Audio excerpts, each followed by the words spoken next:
Hello, friends. Welcome back. Welcome back. Welcome back. It is lovely to see you all. Assalamu alaikum. Salam. It is so good to see your faces again. It's just been a month, but it's a joy to see you all.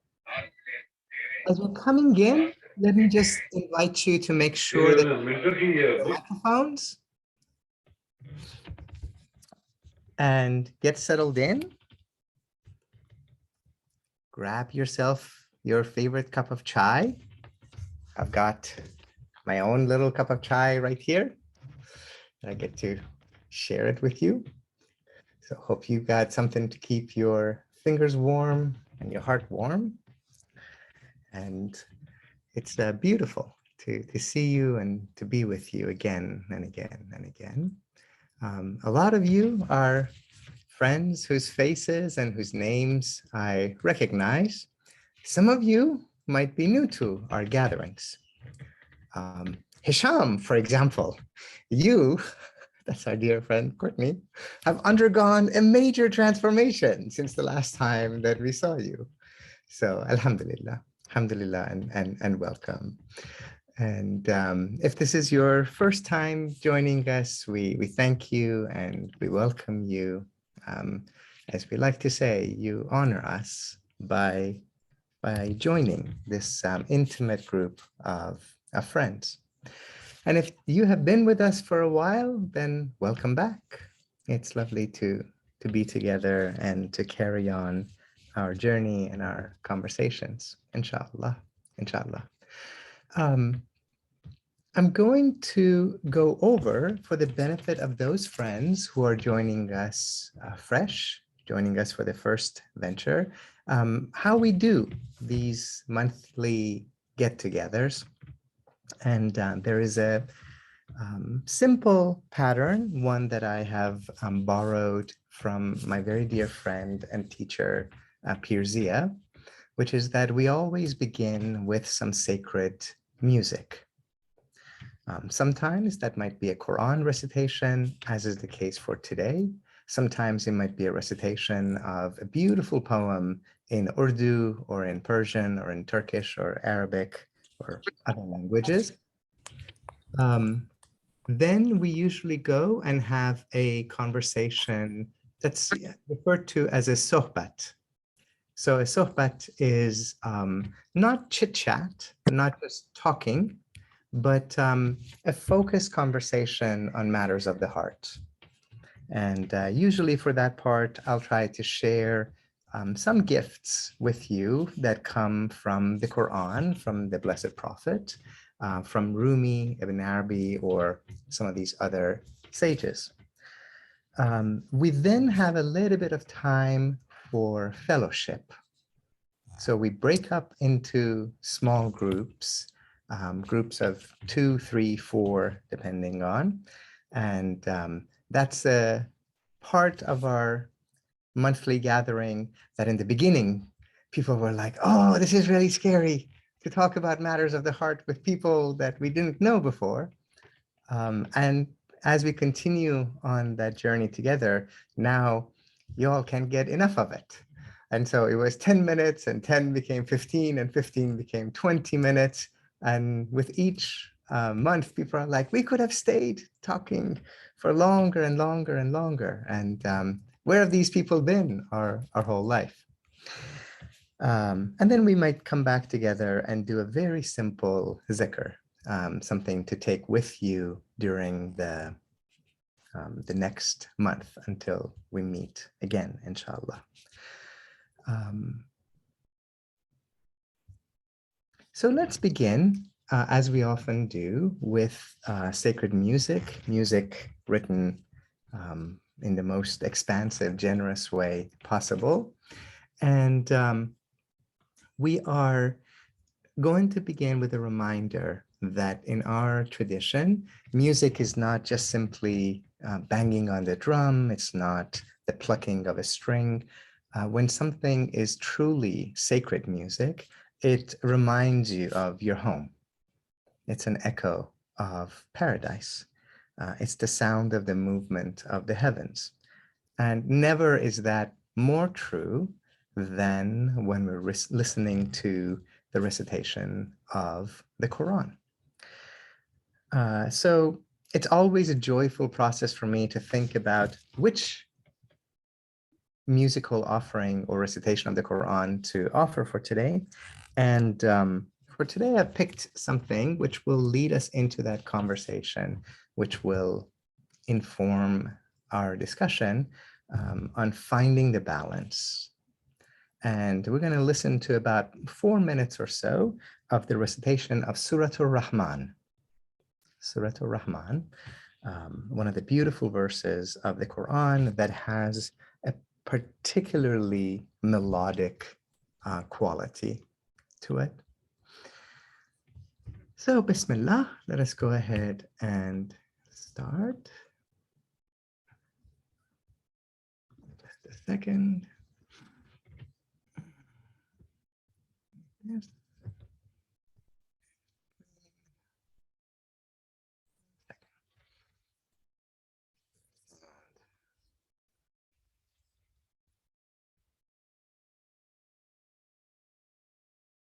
Okay. By the way, if during the time that we are going to be listening to Surah Ar-Rahman, if you were so inclined, and if you wanted to, feel free to rename yourself in the Zoom link if you know how to do that. So that way, rather than reading, iPhone 23, we actually get to learn something about your beautiful name. So Bismillah, friends, let's go ahead and start. And if some of you wanted to just give me a little thumbs up sign if the audio is working well for you. Bismillah ar-Rahman ar-Rahim. أعوذ بالله من الشيطان الرجيم بسم الله الرحمن الرحيم الرحمن علم القرآن خلق الإنسان علمه البيان الشمس والقمر بحسبان والنجم والشجر يسجدان والسماء رفعها ووضع الميزان ألا تطغوا في الميزان وأقيموا الوزن بالقسط ولا تخسروا الميزان والأرض وضعها للأنام فيها فاكهة والنخل ذات الأكمام والحب ذو العصف والريحان فبأي آلاء ربكما تكذبان خلق الإنسان من صلصال كالفخار وخلق الجان من مارج من نار فبأي آلاء ربكما تكذبان رب المشرقين ورب المغربين فبأي آلاء ربكما تكذبان مرج البحرين يلتقيان بينهما برزخ لا يبغيان فبأي آلاء ربكما تكذبان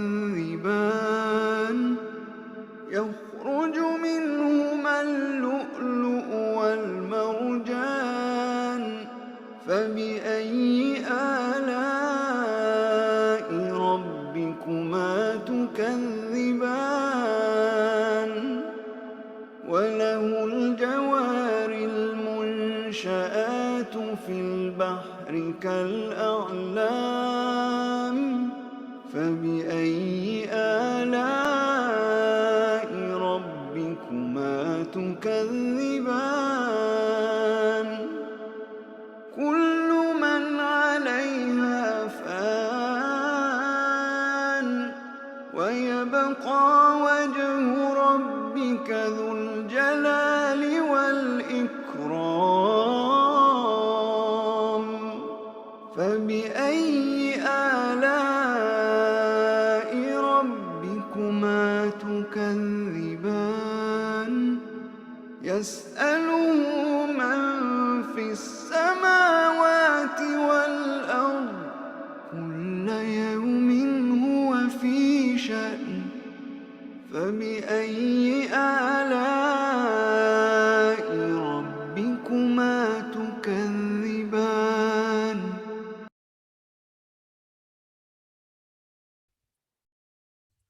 MashaAllah, MashaAllah.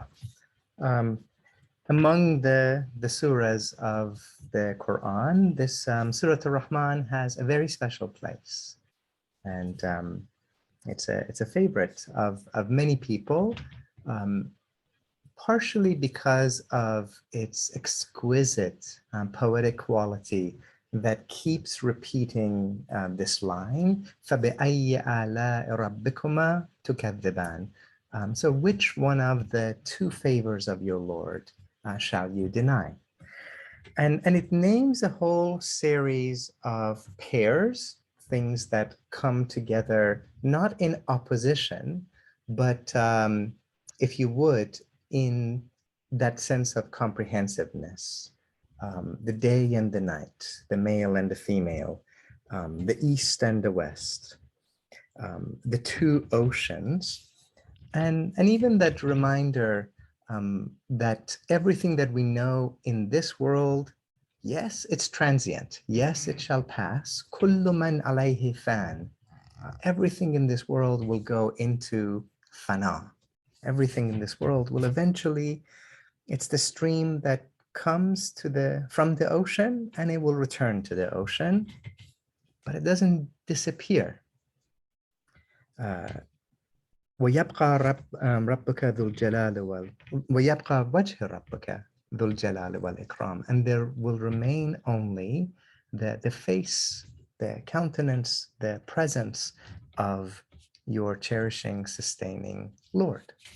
So we've got all of these dynamics that are going on that we have to learn to balance together. And Omar Hisham Al-Arabi is the reciter that we were listening to here. He's one of the new generation of Quran reciters that has a very melodic and sweet recitation. In my own household, we always listen to the morning dhikr that he has, and it's a beautiful 25-minute recitation of certain chapters of the Quran and some prayers. It's a lovely way of starting one's day. So let's come back and take a look at what it is that we're introduced to about the notion of balance. And the way that balance is sometimes talked about in the Quran is through this word mizan, which usually gets rendered as scales.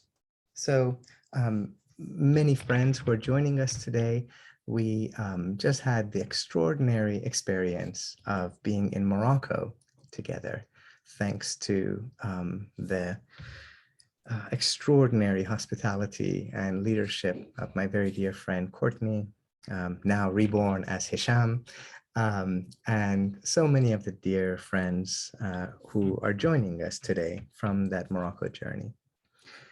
And we're still soaring from that experience, and in about 2 weeks, a few more of us may journey together to Turkey, inshallah. May that also be a beautiful experience as well. And if you're going around the Medina, the old section of town in Morocco, and you want to buy some fruit or some vegetables, people go out every day and they buy their daily cooking material on a daily basis. You'll still see this, that the grocers, the vegetable sellers, the fruit sellers have got this simple scale that probably has not changed very much over the course of the last 1,000 years. And the two are balanced. And on one side, they put the fruit or the vegetable. And on the other side, there are these weights. One of them might be 1 kilogram, one of them might be half a kilogram.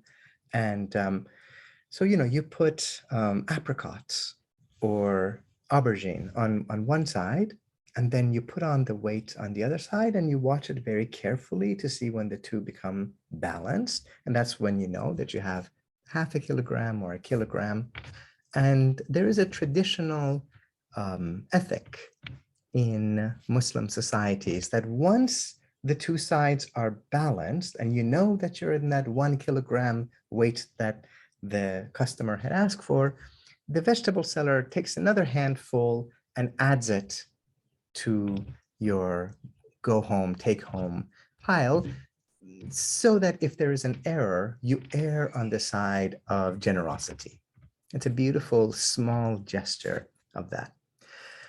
So in the Quran, it also uses this language of scales to talk about a notion of cosmic accountability, that what we do in this world has a celestial consequence. And the good that we bring into existence, we will see it and we will taste of it. And likewise, also so for the actions that draw us away from God. And I need not pause to go over a lot of the atrocities that many of us are seeing around the world, including some here in the United States, the country that for now I call home. And there is a comfort in knowing that though there may not always be justice on earth, we still live in a moral universe, that God is just, and those who unfairly and unjustly are forced to suffer shall have their grievances addressed. That's the common way that the language of scales works. But you haven't come here for the common and everyday understanding. You want to go a little deeper than that. So that same word, mizan, scales, we can also render it as balance, or even better, harmony. Harmony. And if you take a look at the way that this usage of balance or harmony is used in the Quran, you start to see that it's not just about something in the hereafter. It's not just about Judgment Day, nor is it simply about good deeds and bad deeds. It's also something that applies inside each and every single one of us, here and now. That's partially what we want to explore. So how important is this notion of balance, this important idea of living in harmony with God, living in harmony with nature, because we ourselves are nature, right?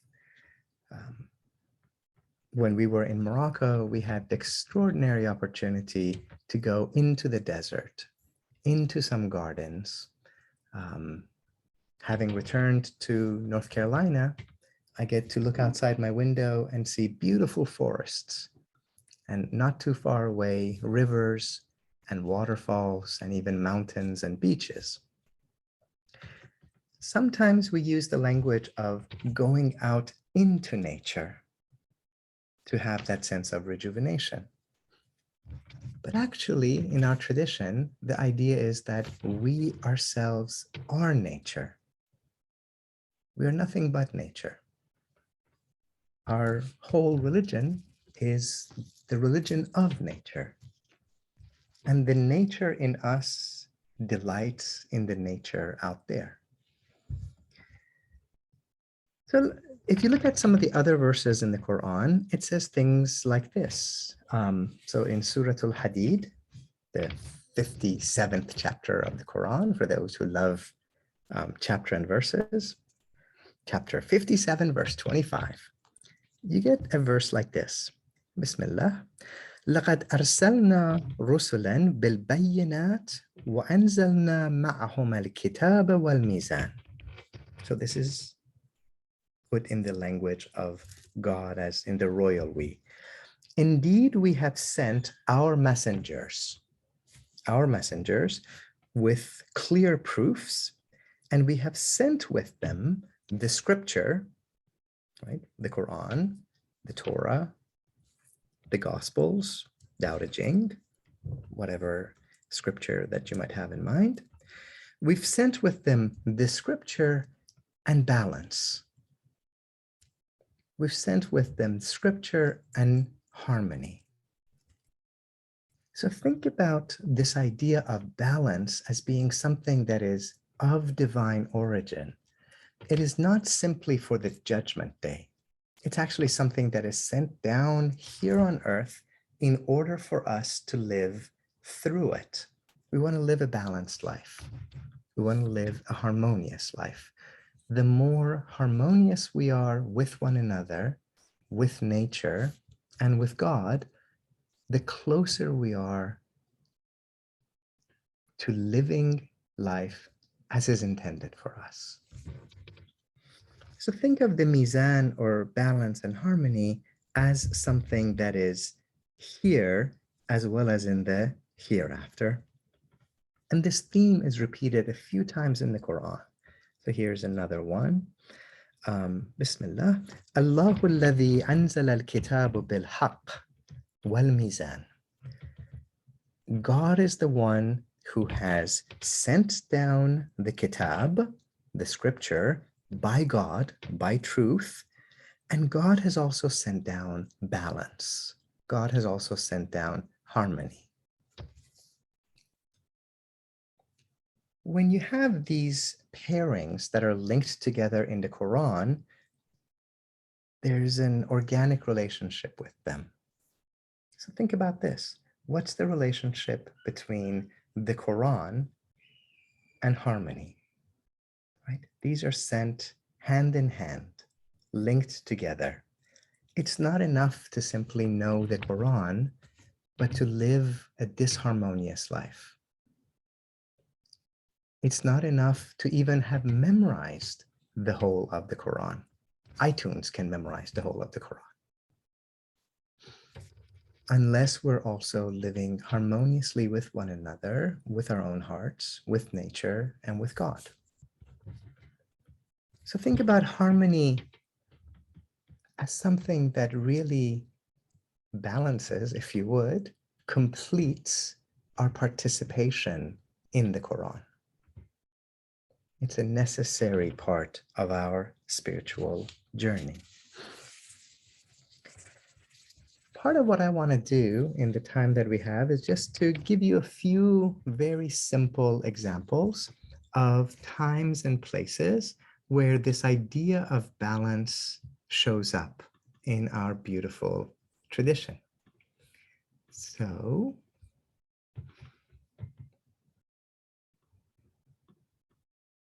let's come over here.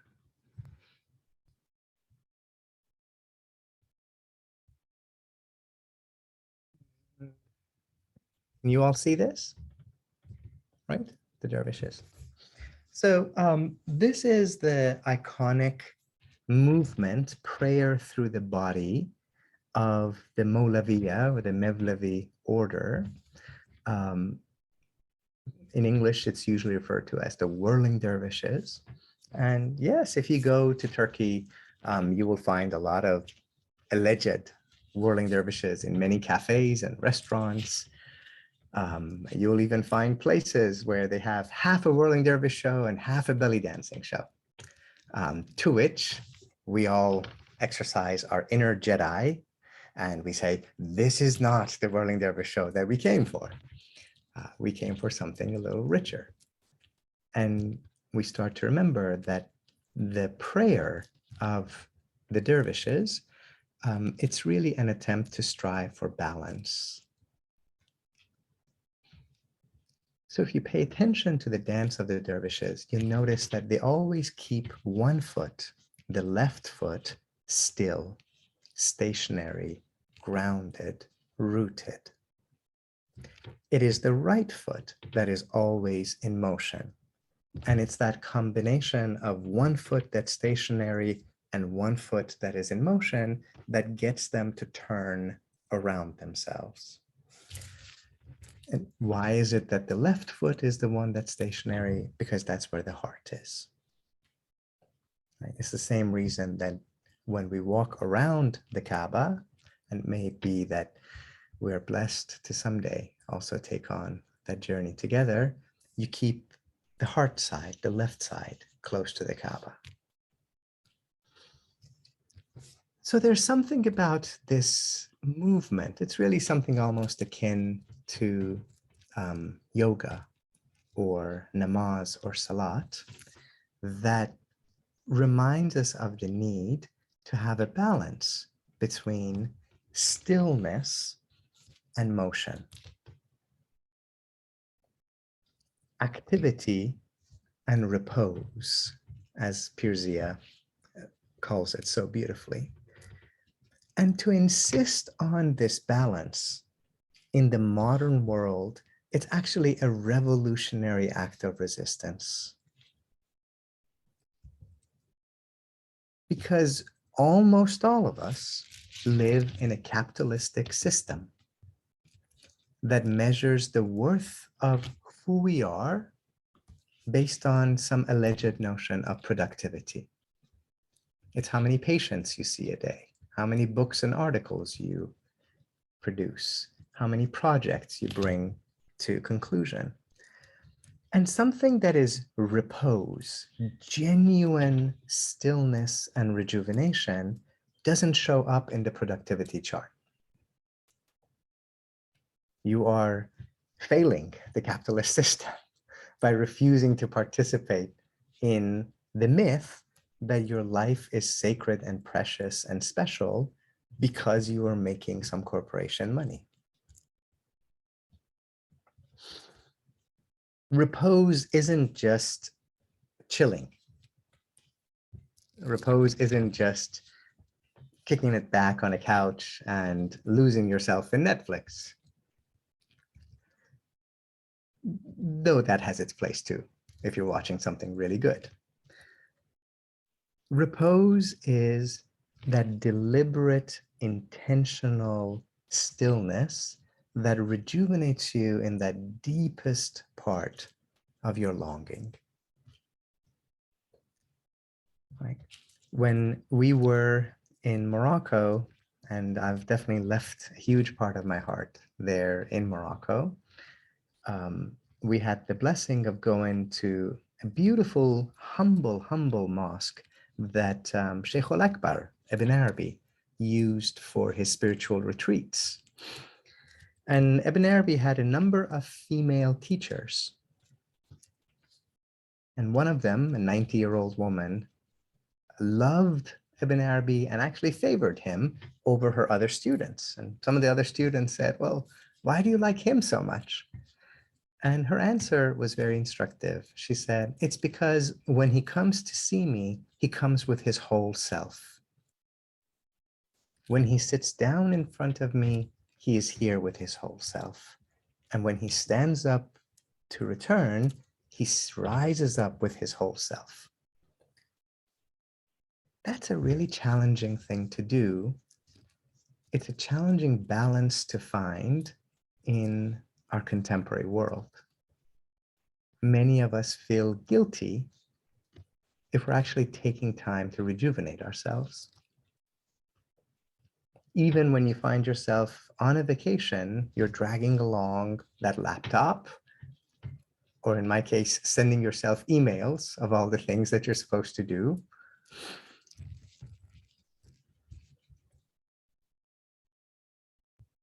No, finding that balance in some ways is to strive for a life that when we're working, we're wholly present. And then when we find time for repose, we also are wholly present.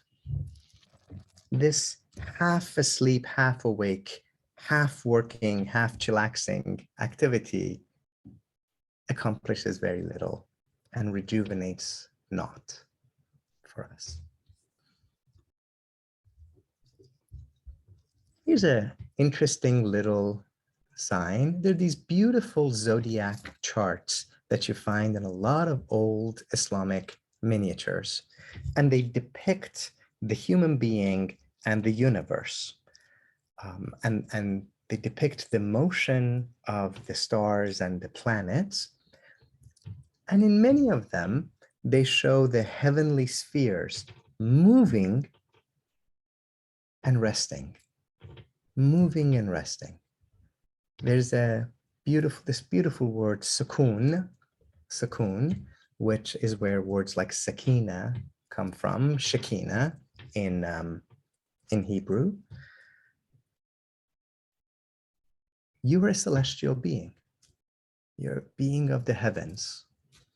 Literally, your very body is made up of minerals from faraway stars, and your spirit is from even further out beyond that. If the galaxies are a combination of activity and repose, movement and stillness, then the celestial being that is you and me and all of us would do well to also learn from that. So we got to keep finding, what is it that rejuvenates us? What is it that fills that deepest longing and yearning in our hearts? And to know ourselves well enough to know what it is at each phase of life. What fed your soul at 20 may not be what feeds your soul at 30.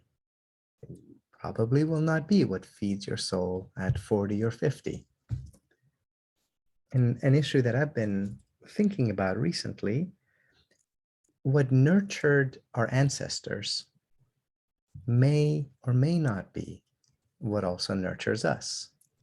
That task of finding meaningful repose, meaningful rejuvenation, is really a perpetually changing one that we have to give ourselves to.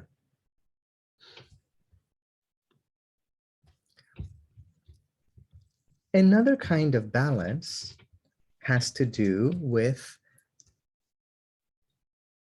the presence that we bring to this worldly life and the presence that we bring to the more subtle realms, the spiritual realms. So here's a photo of one of my teachers, Jamal Noor. She's a teacher in Rumi's lineage in Turkey. We hope to meet with her, inshallah, in about 3 weeks or so. Extraordinary woman. I think, as they say in America, she weighs 90 pounds soaking wet. You would look at her and you would think she's the most delicate, fragile person, but she's got more energy than all of us here around this chat room. And I told someone the very first time that I met her that she's one of those people that I had previously only studied in books. You know, you hear about someone like Hazrat Rabia and you think that they're gone. You think that they're gone from our era, but they're still with us. And she has a wonderful sense of humor about it. So as is the case with many of us who wear these things, these glasses, she says there's 3 kinds of glasses. There's some of us who are nearsighted, some who are farsighted, and some who wear bifocals. And if you're of a certain age, you probably know what each one of those things feels like. So her analogy is that people who are materialists, people who say that the only thing that I know for sure is real is something that I can touch and taste and listen to, says those are like nearsighted people. said, well, they're seeing something, but they're not seeing it all. And then in that self-deprecating, gentle style of humor, she says, so don't be like that. Don't be nearsighted. And then she says, but also don't be like me, because I'm just farsighted. She says, I only want to see Allah. I only want to see the next world. I don't really want to be here. And so she says, don't be like me. Don't be farsighted. And so her take on it is that to have balance in life is to wear a bifocal, where you can focus on the things that are near at hand and focus on the things that are far away. Remember that what we sometimes tend to call dunya, which in common day Muslim parlance we translate it as the world or worldliness. You know, sometimes when things go bad, people shake their head and they go, dunya, dunya, dunya. Well, dunya just simply means something that has come close. It's that divine manifestation that's come near us.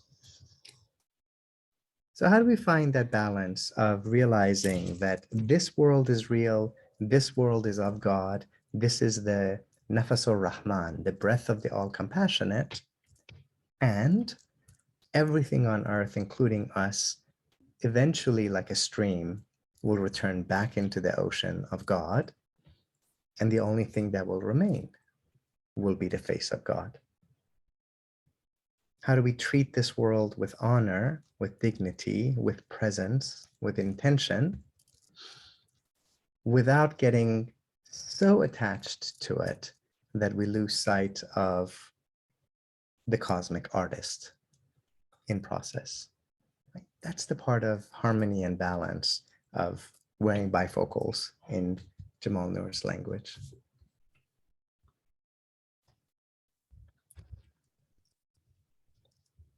You can take this notion of finding a balance and extend it to almost every single part of the spiritual path. I know many of us are very fond of this beautiful book called Conference of the Birds, The Speech of the Birds by Attar. Rumi loved Attar and read him very, very closely. Maybe someday, inshallah, we will have a discussion on Attar as well. And the beautiful image that you see here is the cover of Attar from one of the classical manuscripts. I've always loved this one because there's this cosmic tree that you see in the middle of the page, and the tree just breaks out of the frame. This is a tree that connects together the earthly realm in the middle and that starry galaxy all the way around. The tree becomes an axis connecting earth and heaven. That's really every single one of us.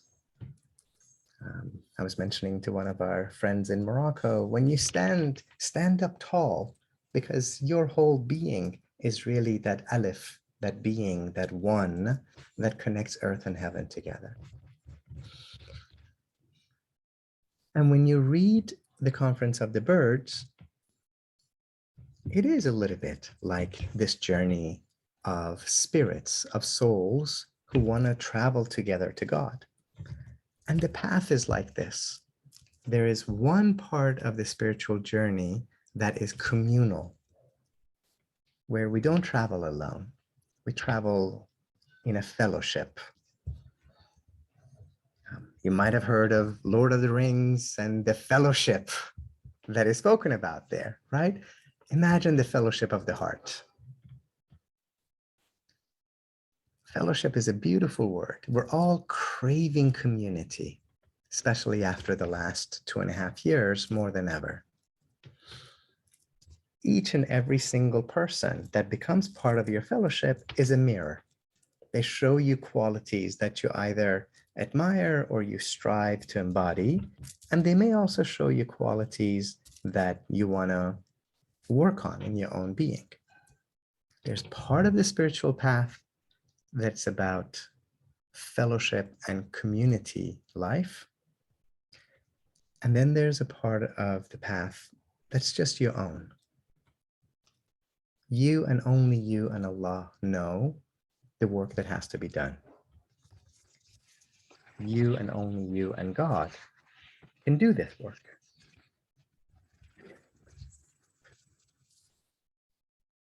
How do we find that balance of what's the part of our seeking that we have to do when no one else is around, when no one else knows the light and the obstacles that we each carry in our own hearts?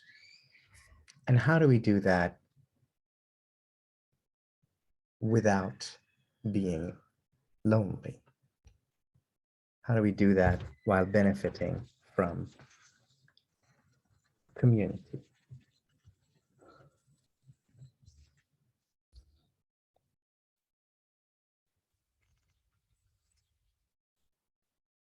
Let me try to wrap it up so we have time for our fellowship in these smaller groups a little bit. Rumi, as you can imagine, talks about all of this in extremely relatable, everyday metaphors. So he uses the metaphor of shoes. He says, balance and harmony, it's a little bit like if you got an old favorite pair of shoes, but one of them is too tight. And every time you take a step, it squeezes your feet a little bit. He says, no, you want to have things that are balanced with one another. He also uses the language of a horse or a camel, where the weight that it's on its back is not evenly distributed. I had this wonderful memory of moving through the Fez Medina, and one of the dear friends was carrying a bag, and it was a little heavy, so we were taking turns carrying it, and I got to have the honor of carrying it for a while, and carried it. I'm right-handed, so I carried it with my right hand, and after a few minutes, I was like, oh, my right hand is a little tired, and so I switched it over to the left hand, and it was fresh and it was easy, and it actually balanced the two sides. And it was just a very vivid reminder of all the burdens that we carry in life, but we carry it with only half of us. So it would just be worthwhile, maybe even when you go into our small groups, for us to sit and ponder, what are the burdens that you've been carrying with half of your resources? Maybe you've been doing it all alone, or trying to do it all through others. Maybe you've been doing it all rationally, intellectually, or trying to do it all through the soul, through the heart. How do we bring that sense of balance to things? And let me end this little portion with a little reminder. And may this also bring you joy. It's definitely brought me a lot of joy.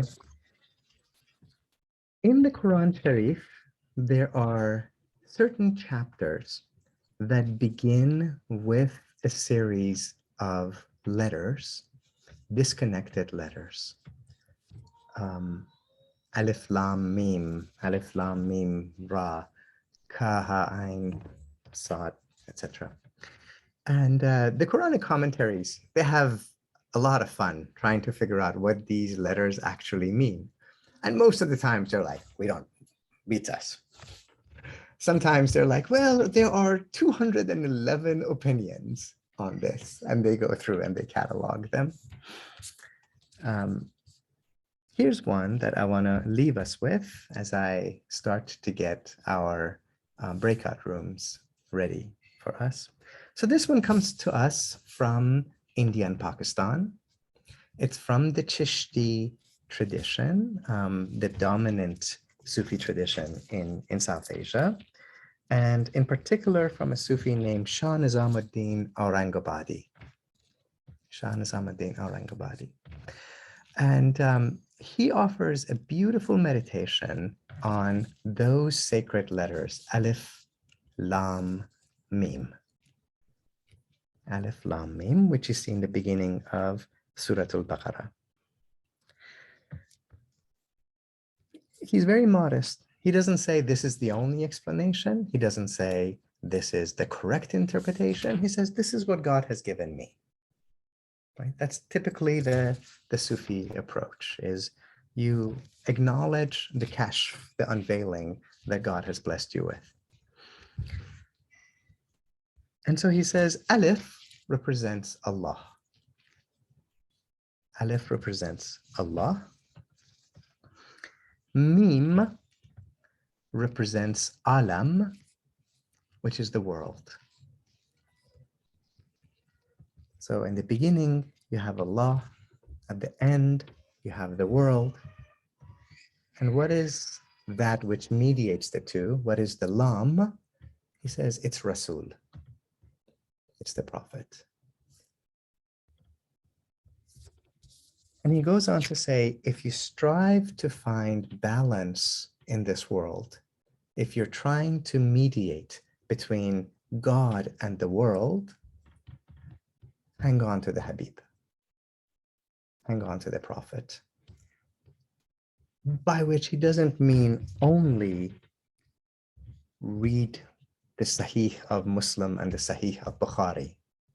He doesn't mean only hang on to hadith texts that you find on a website.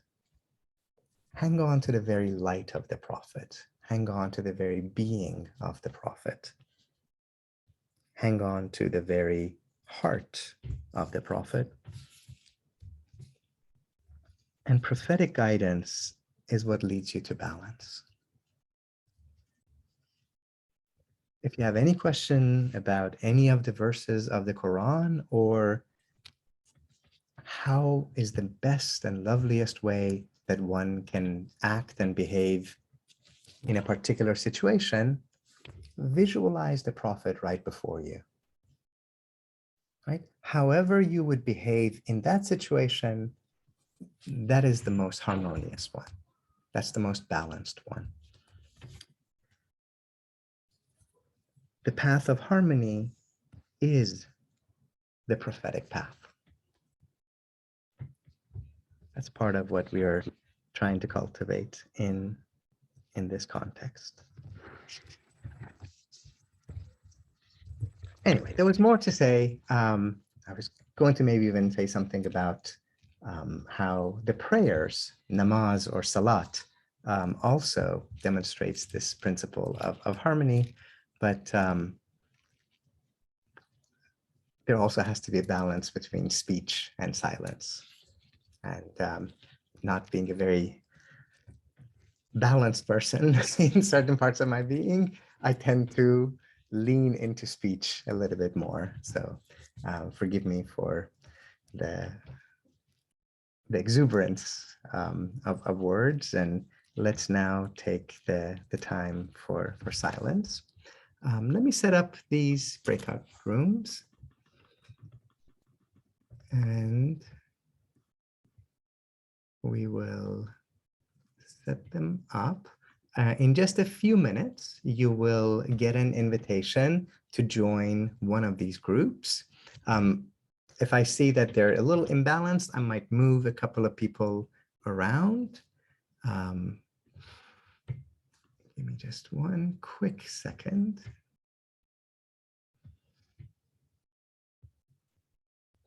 You might find yourself with friends that you know from before. You might find yourself with friends who are new to you. We're with friends here. We're in a beautiful company of people here. If this is your first time joining us, here's the adab. Everything has an adab in life, a beautiful way of going about it. So these are occasions for us to simply be together, to learn with and from one another. No one is the sheikh, no one is the peer, no one is the guru, no one is a therapist. We're just trying to share time and sweetness with one another. And what I would invite you to do, us to do, is take turns for about 2 minutes or so, 2 minutes or so, and share with the people in your small group what it is that you feel like you want to work on at this point of your life in terms of the issues of harmony and balance.